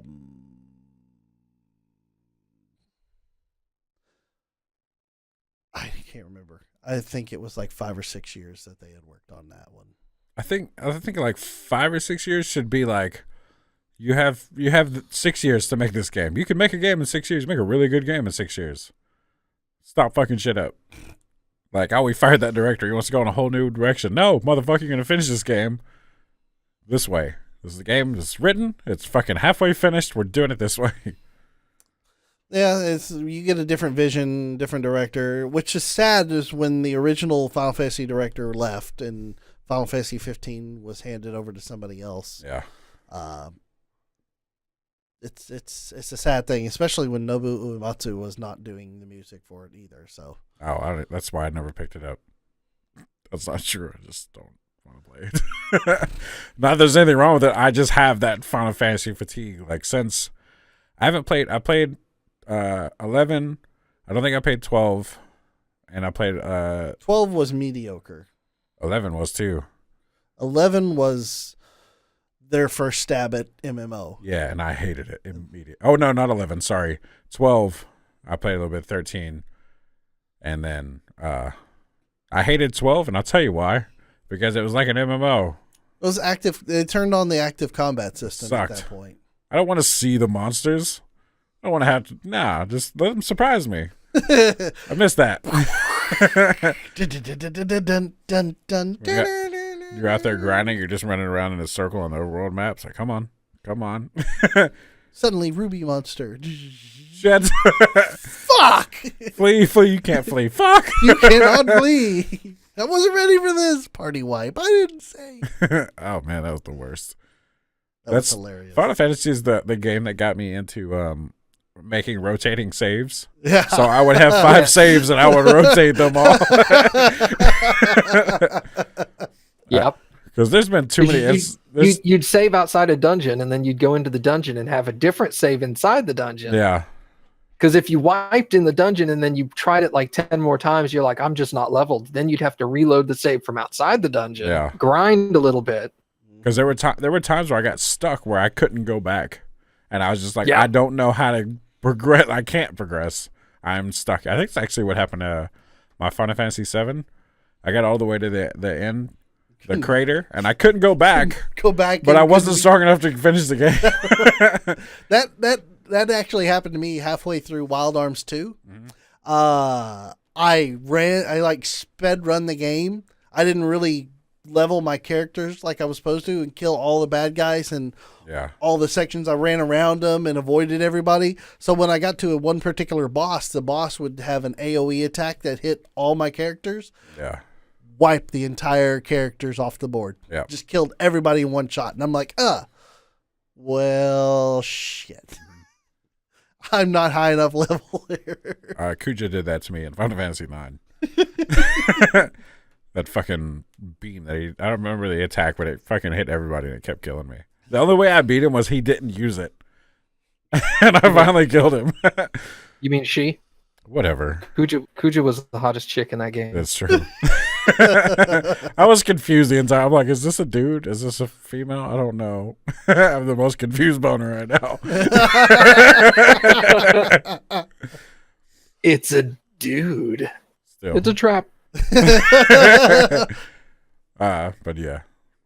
So I mean, no, go ahead. I have no idea what we were talking about. We were talking about Final Fantasy 15 Right, and development hell, and Square Enix now reporting a $33 million loss, or Square Enix, sorry, reporting a $33 million. I wouldn't think loss. they would. What with the Tomb Raiders coming out?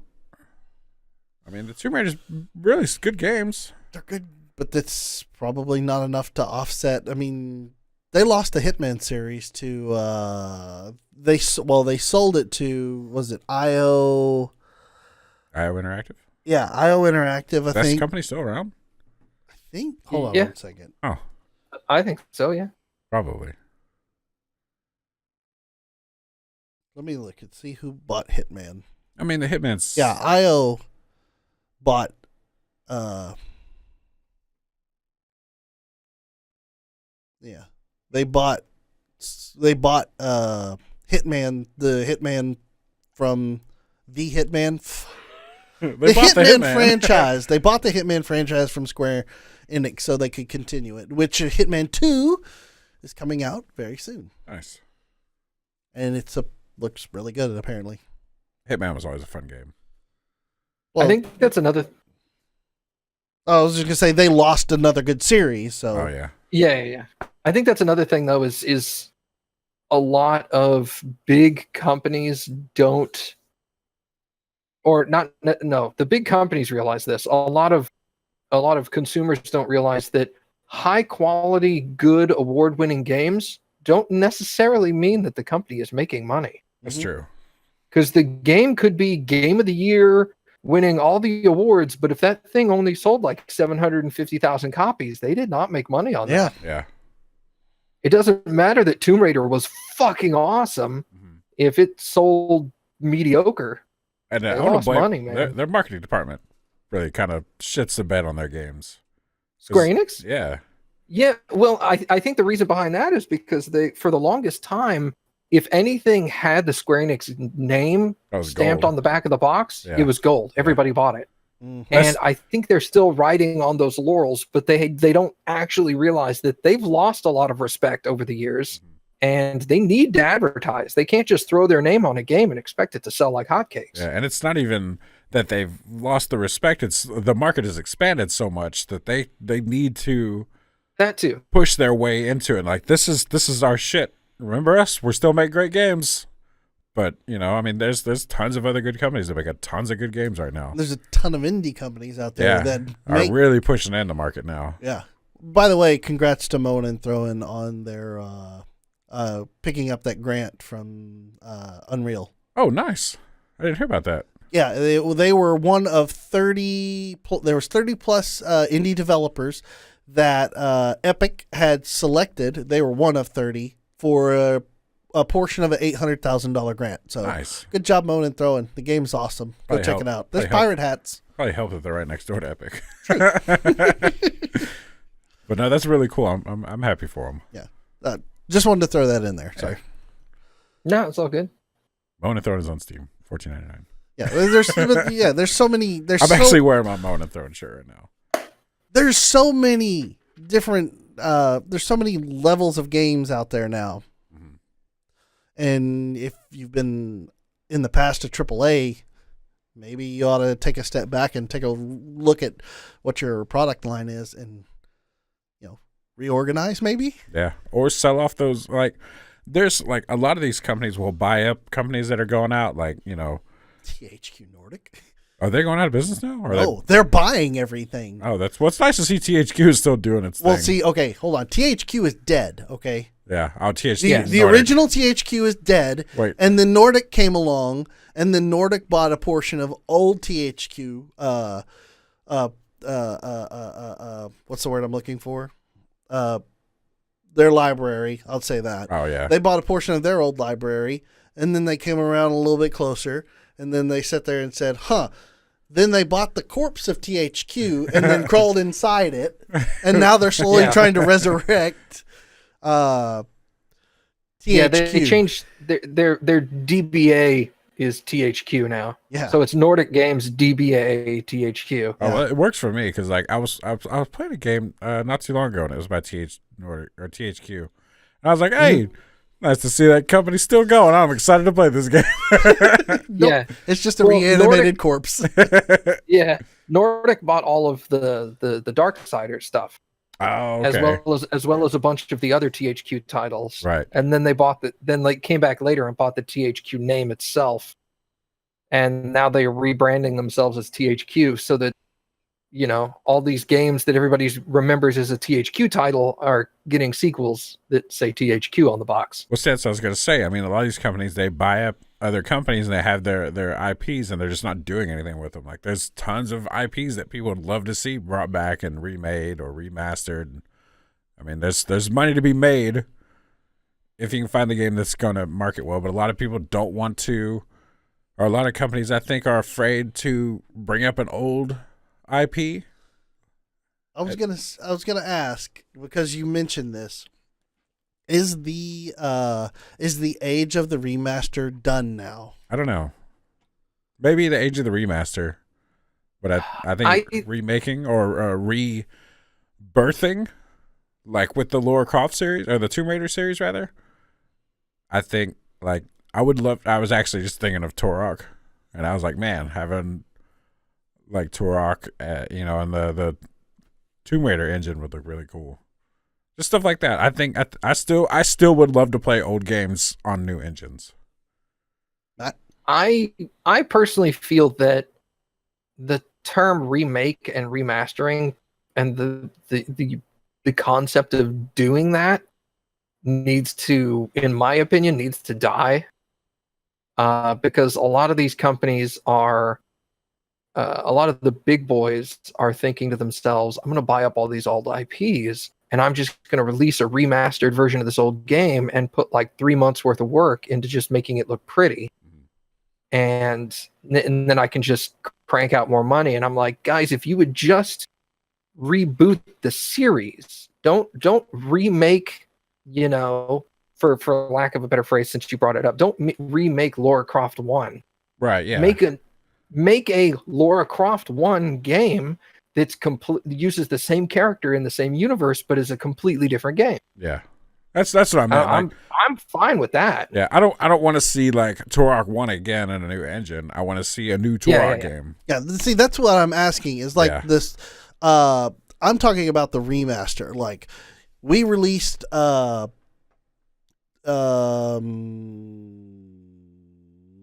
the Bear 3 on the PlayStation 3. Well, now we're going to remaster it for PlayStation 4. Is the age of the remaster in this done now? Is it dead? Probably, especially for Bob the Bear. I really hope like a solid game. I couldn't think of a damn game. I was trying to think of Uncharted. Yeah. So I was just like, Bob the Bear.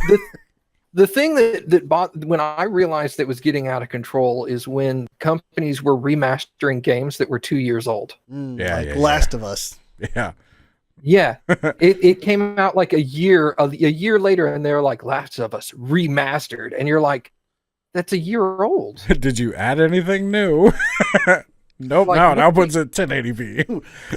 It's now for the PlayStation 4. That's pretty much it. That's all they did, is they made it forward compatible to the new console. Yeah.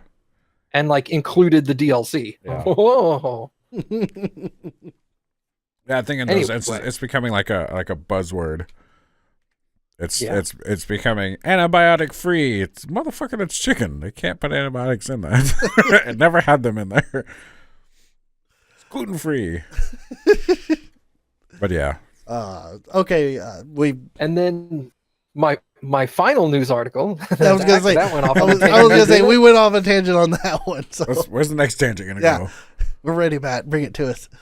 How close do you guys pay attention to what day it is? Very little. I'm often surprised by what day it is. I know what day it is today. It's November 10th. Yes, it is. As he looks at his phone. That is it's actually it's an important date, so I need to remember that. Is it? Uh-oh. Oh, no, it's nothing important for any of the show. Just for me and me alone. Just put that out there, I guess.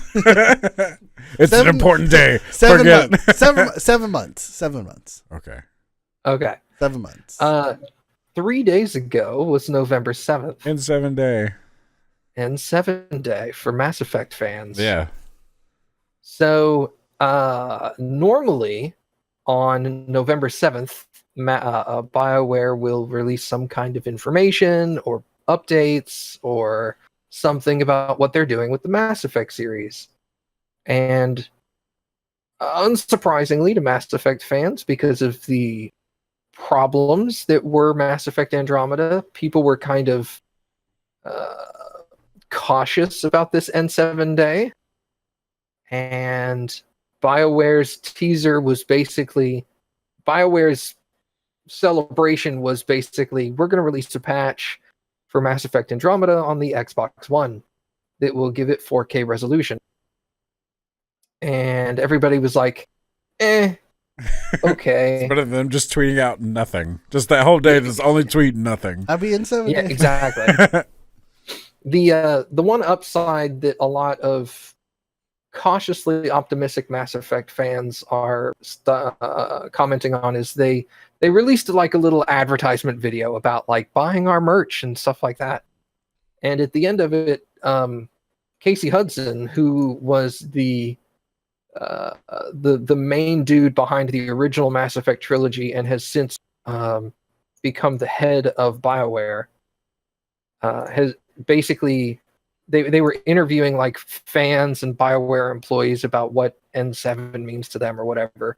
And then at the end of the video, he's sitting in his office and he's saying that, it's really nice to come into work every day and get to think about what the next Mass Effect game is going to be like. And so a lot of the Mass Effect fans are like, this isn't an announcement of anything, but it's definitely a confirmation that they have no intention of killing the series. They fully intend to return to the series, but they're definitely going to wait and think about the mistakes they've done and how to correct them so that they don't completely murder the series. Because if they get another Mass Effect Andromeda, let's be honest, it's going to kill it. I thought Mass Effect Andromeda did kill it. They probably should have. No way. What they need to do is the animations in that were the big bug eyes and then the pouring liquid stuff where it was like, da, da, da, da, da, da, da. I thought that was a problem. I mean, those are minor things. Did you? Here's a question. Did you play the game? I did not play the game. I had watched a lot of playthroughs. Okay. He's one of those people that reads the headlines. Yeah, see, that's my question is in addition, because when I played the game, I experienced a grand total whopping one graphical glitch that lasted about 3 seconds. Well, it was, and from that I played it on release day.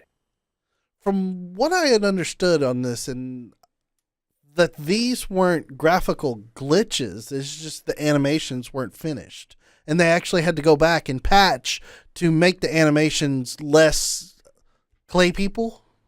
That's what I'm referring to as well. Any kind of norm. Yeah, I experienced one graphical problem at all, including animations with the game. And could you break the game and force it to give you more graphical problems? Sure, because it definitely was not ready. I will firmly support the people that say that Andromeda was not ready, but it was not the roaring dumpster fire that it was advertised to be. Yeah.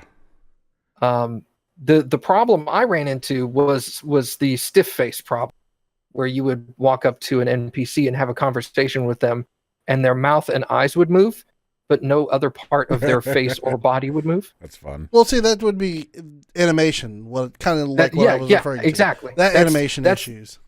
But I didn't have any of the like face tearing that you see on like YouTube thumbnails that say Andromeda is garbage, and then they show like a character's face is like ripped in half as they're talking. Oh no! I'm not talking about that level. I'm just talking about like like it was unfinished, more or less. Yeah, absolutely. I totally agree. The game was definitely not ready on release day. But overall, it didn't ruin the total experience for you.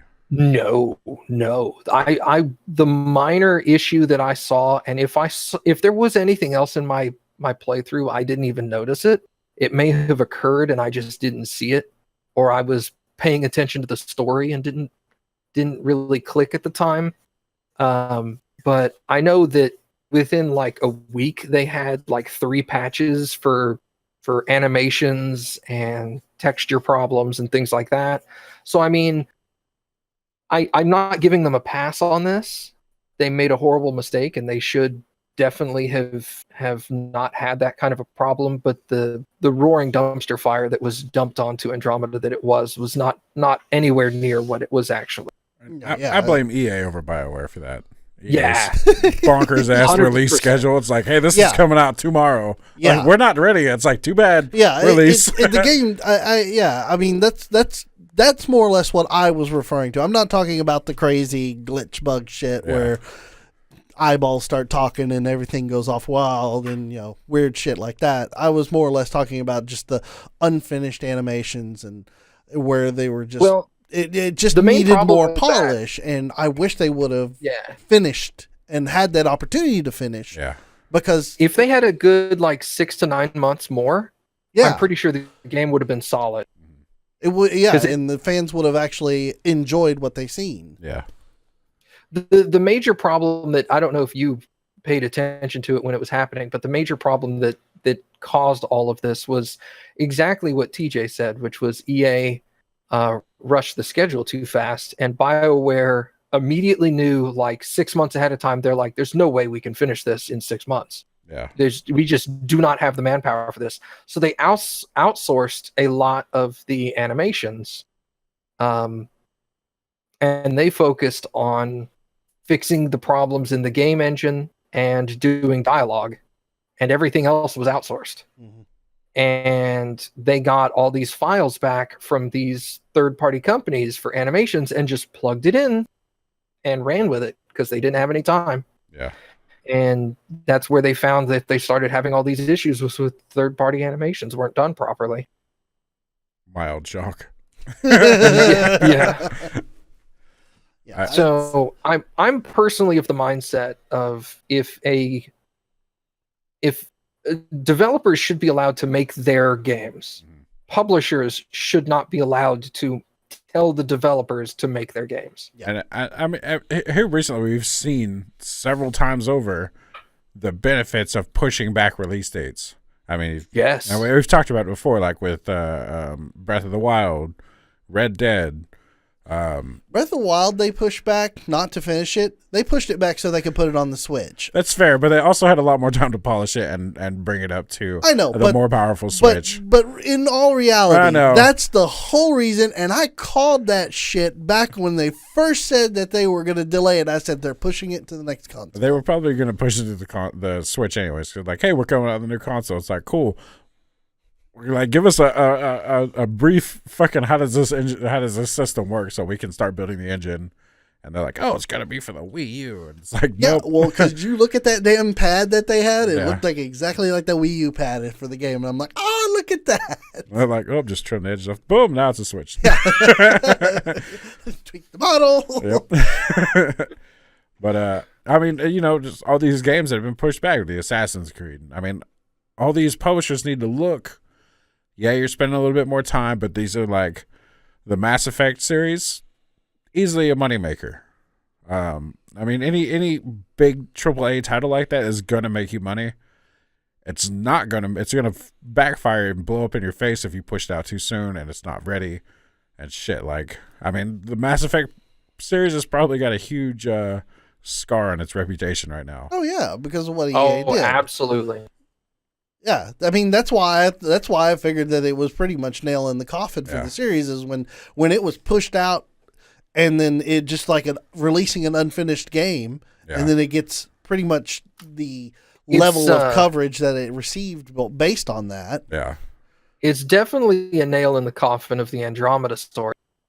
I do not see them returning to that story at all. And they left a lot of stuff hanging. Yeah. Well, there was supposed to be like DLC. There was DLC content that was going to come for the Andromeda series that was supposed to introduce the more races because they were supposed to show up on the planet for the ones that they left out in the game.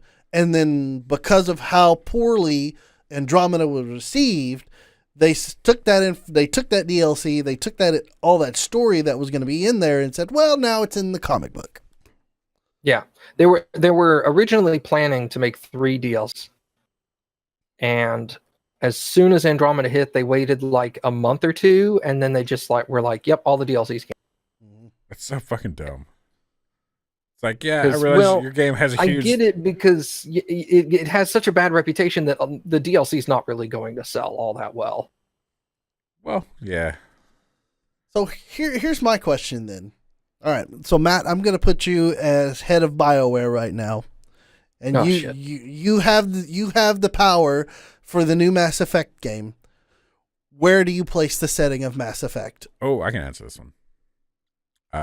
You're not Matt though. Okay, I'll let Matt answer, and then I'm going to tell you where I would put it. Okay, I would place the. See, that's a hard question because I have two distinct games I would want to see out of the Mass Effect universe. I'd want to have an original. I'd want to have a prequel, but I'd also want to have something that happens after Mass Effect 3 in the Milky Way galaxy. Like, I would love to have a game that covers the humans first coming into contact with all the other alien species. Yeah. But I'd also like something that occurs after the Mass Effect 3 ending, not immediately afterwards, maybe like, 20 years later kind of thing. Okay, correct me if I'm wrong. I've never played Mass Effect 3, but if I remember correctly, one of the endings for Mass Effect 3 was that all the warp gates were shut down. All three of... Okay, in all three games, they're all interconnected, and in the ending of 3, depending on what you do, they are either completely destroyed or just disabled. Okay. I remember the... Oh, TJ's got to put it... Are you actually going to go back and finish Mass Effect? I've never finished 3. Are you actually going to go back and finish it? I might. You won't. Shut up. I'm going to go do it this weekend. All right. You. Stream it then. I'll watch. Yeah. No, okay, because I had heard that was one of the potential, or at least I had a potential ending. I never planned on playing Mass Effect 3 or to the ending. It just, the Mass Effect series, like the space series, just, it never appealed to me as a game that I wanted to play. So, but here's on this note real quick. Here's one of the things that bugged me the most about Andromeda, personally, was not the graphics problems or the animation issues. It was, I just heard a chime and I don't know where it came from, but that's okay. It was the lore building from the first 3 games was completely ignored in this 4th game. Like, for example, to get from system to system, you had to use a Mass Effect gate. In this other place, you didn't have to use it. Oh. You just showed up there 3 seconds later. Fun. Oh, that's nice. You'd travel clear across the galaxy with no problem. And I'm like, they never explained how that happened. Like, it didn't take you 70 years to get there because nobody aged. Relays are tedious. Just everyone has a relay built in. Don't even bother. Just gloss over that. Yeah, but I mean, that's the thing is in like the Mass Effect universe is so based around the sci-fi fans, the really hardcore dedicated sci-fi fans. Yeah. They don't need to know how the technology works. But if you explain to them that a certain kind of technology is required to do a certain thing, and then you just completely remove that object, later in the series, people are like, okay, I'll accept that you removed it, but now you have to give me another reason why you can now do this thing. Yeah, because you like we all get that this is science fiction, but when you establish rules in a universe, we expect you to follow them. Yeah. So when you don't, then it's like, oh, you're too hard on the series. It's like, no, man, you set these rules. You have to follow them. Star Trek. Yeah, Star Trek. Exactly. Rules. Exactly. You can't just change the rules mid-series and expect nobody to care. Yeah. Mm-hmm. Boy, that deflector dish could do a lot of stuff. Couldn't it, though? Always could reconfigure that deflector dish. You could make shields with it. You could attack with it. You could do scientific experiments with it. It's the end-all, be-all. Sorry. I just had to mention that. So prequels and sequels to the original trilogy then. Yeah, but separate. The one thing I really wanted out of the Mass Effect series was an option to choose the race of your starting character. Ooh, that actually would be interesting. I'm fine with them saying that your character is going to be a Spectre or whatever, because that's one of the big things in the series, but or you're part of the N7 program or whatever. But it'd be really nice to have the option to not play a human, you know? Well, I think the story kind of revolved around Earth, and It did. Yeah, Earth is still new into the whole Galactic Federation thing, so it made sense. Like in future games, it would be cool to have different races selectable. It's like, I want to be a Krogan that works for the N7 program. Sure, that would be fun.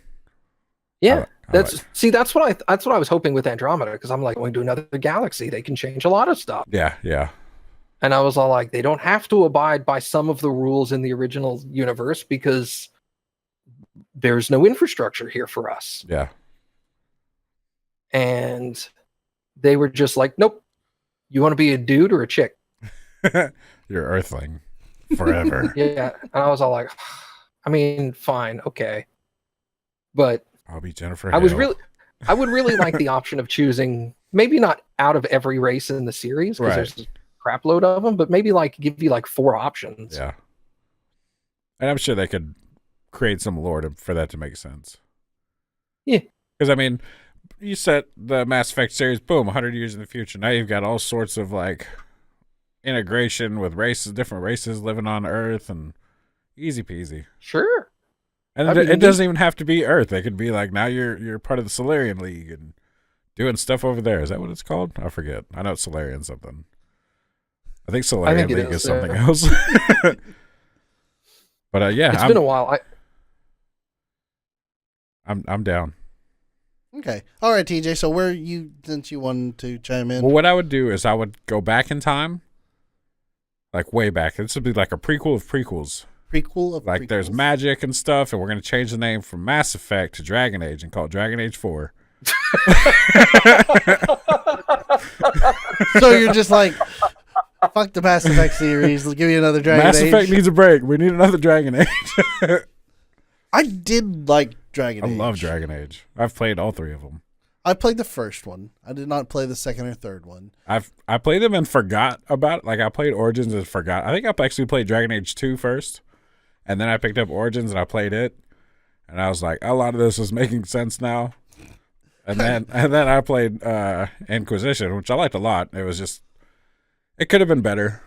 I just remember being a mage and then having to go inside another person's head to fight another mage, and then you could just elect to just have sex instead of fight the mage. There was so much you could do. Man. Oh, yeah, do that. Let's make this happen instead. Dude, I loved BioWare games back then. They were like, you could nuts. do whatever. It was amazing. I loved it. Dragon Age is a great Origins. Series. Yeah.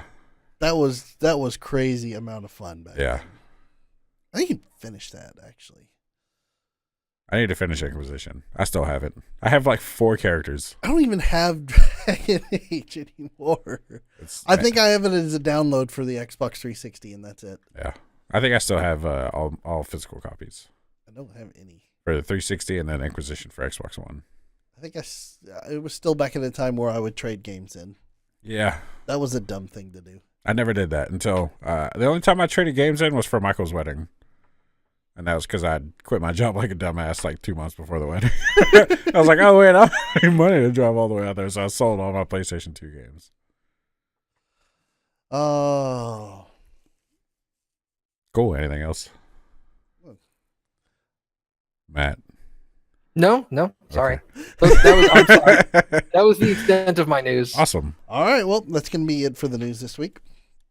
We're going to move on to the next segment of the week. Everybody that knows and everybody whose favorite it is, because it's my favorite segment, it's time for email. If you've got an email that you want read on the VGBit Bitcast, you can send your emails to bitcast@vgbits.com. That's BITCAST at VGBits.com. It's been a long week, but we'll still read them. Yeah.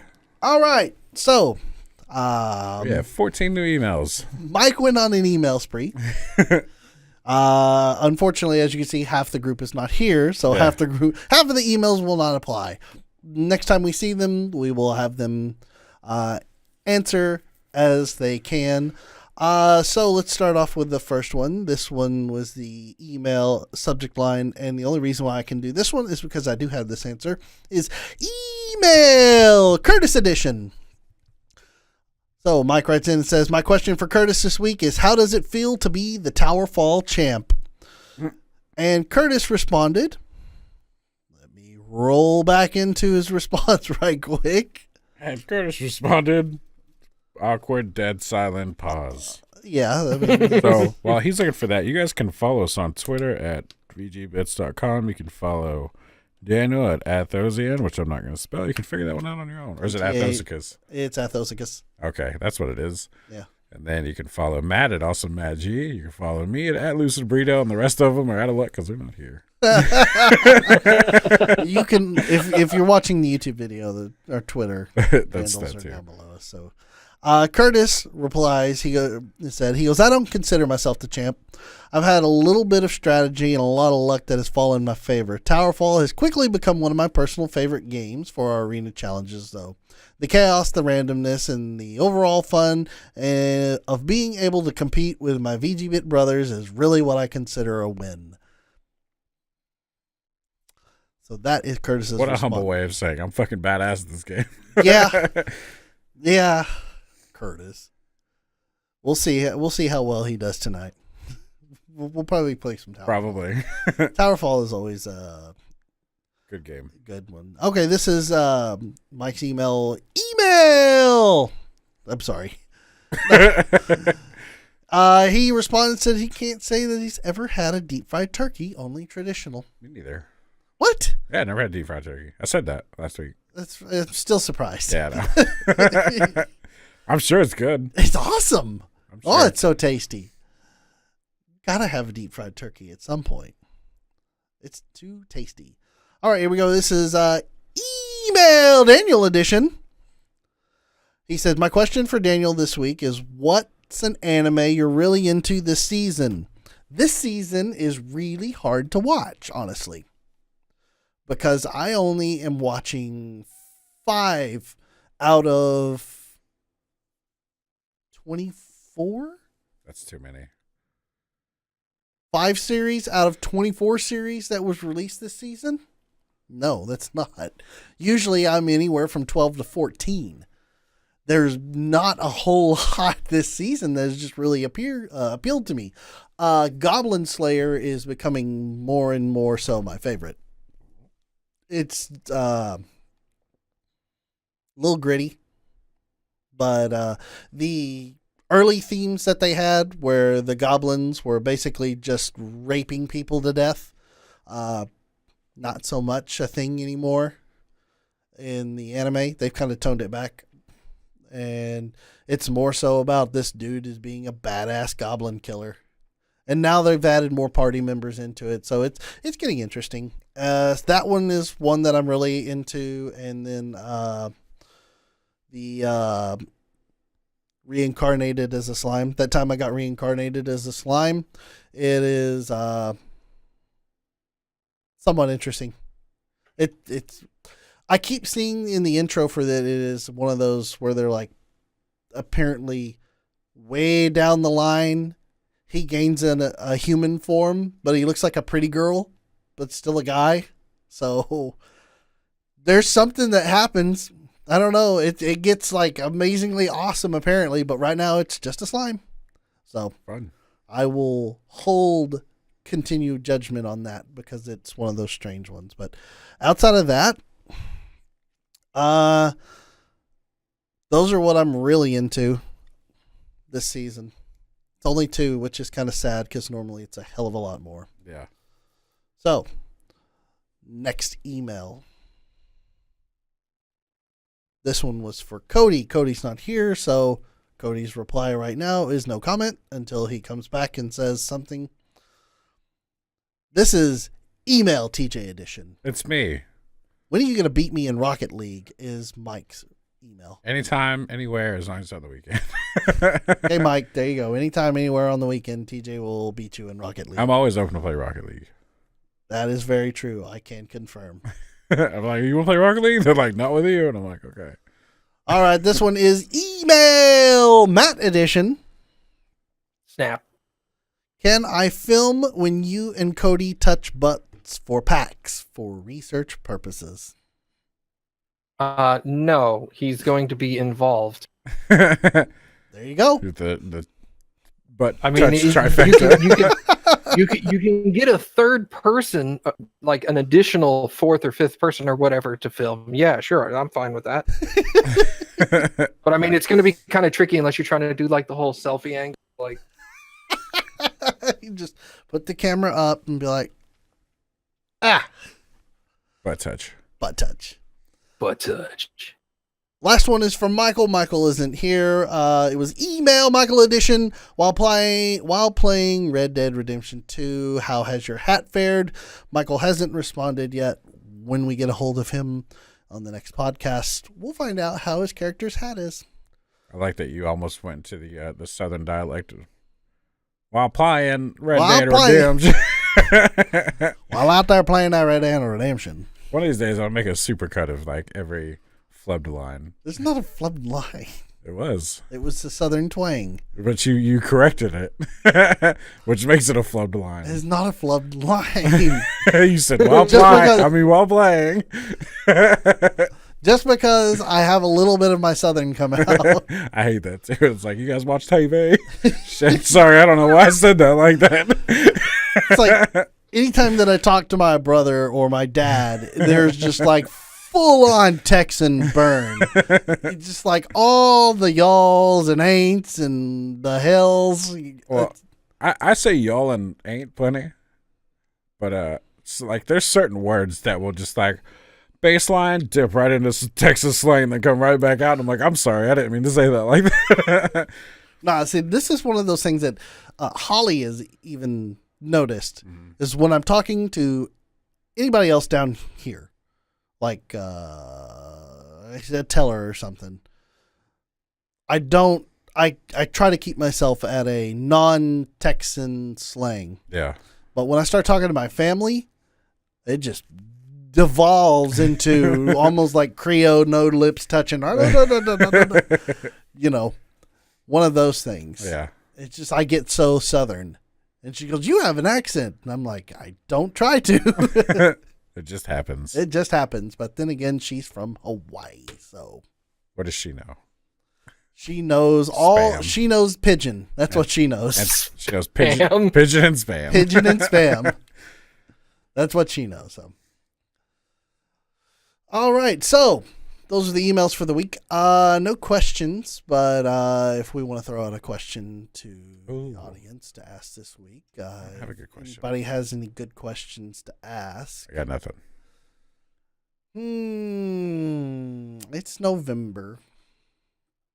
We've asked about the turkey already. I got one. What you got? All right, Matt. Yeah. Have you played D&D? And if so, what's your favorite story? Oh, there you go. Try to truncate it. We don't need like the whole meat potatoes. Yeah. Just like I'm not asking like don't tell me the story of like the entire campaign, but what's your favorite like scenario or little snippet of what happened during one of your games that you always look back on fondly or was really funny or very heartwarming or something like that? Can I tell mine? I think I might have actually told this one already. Go ahead. It's I don't think it's D&D, but we were playing which I think it was a 3.5 like offshoot. We were playing a game and it was as a homebrew, so we were playing as mercenaries, and I think I told the one about me fighting a T-Rex. Maybe I don't remember. Well, I'll have that one real quick because these are both very funny. Actually, I'll tell this one then the T-Rex one. No, I'm gonna tell the T-Rex one. So I was homesick, and my stepdad at the time was running these games, and we'd played a Star Wars offshoot, and I forget if it was Edge of the Empire or something else. But we play as these mercenaries, and we have little missions that we'd go on. So they're all like one-shot campaigns, and but with the same characters. And we use money for experience, so you could buy bionic upgrades, you could buy new weapons, stuff like that with your experience points. Well, I had this badass laser rifle, and I had bionic arms, which gave me better attack to my laser rifle, which doesn't make sense when you think about it, but I mean, it's tabletop. It doesn't make a ton of sense. But I was supposed to catch this T-Rex, and this was after whichever Jurassic Park movie had the dinosaur running around the city. I forget where they had escaped off the island. So it was around that time. So T-Rex is out there, and they want me to catch T-Rex. And I have to knock it out without killing it. And on my last hit, I roll a 20 and fucking crit that thing into oblivion. So he's just like, "What? You killed it?" And I'm like, "Fuck." I was like, can I like collect samples now while it's still fresh?" So I had to roll, and roll another 20. So I get these samples, I collect the money, and I buy missile launchers for my Dodge Ram.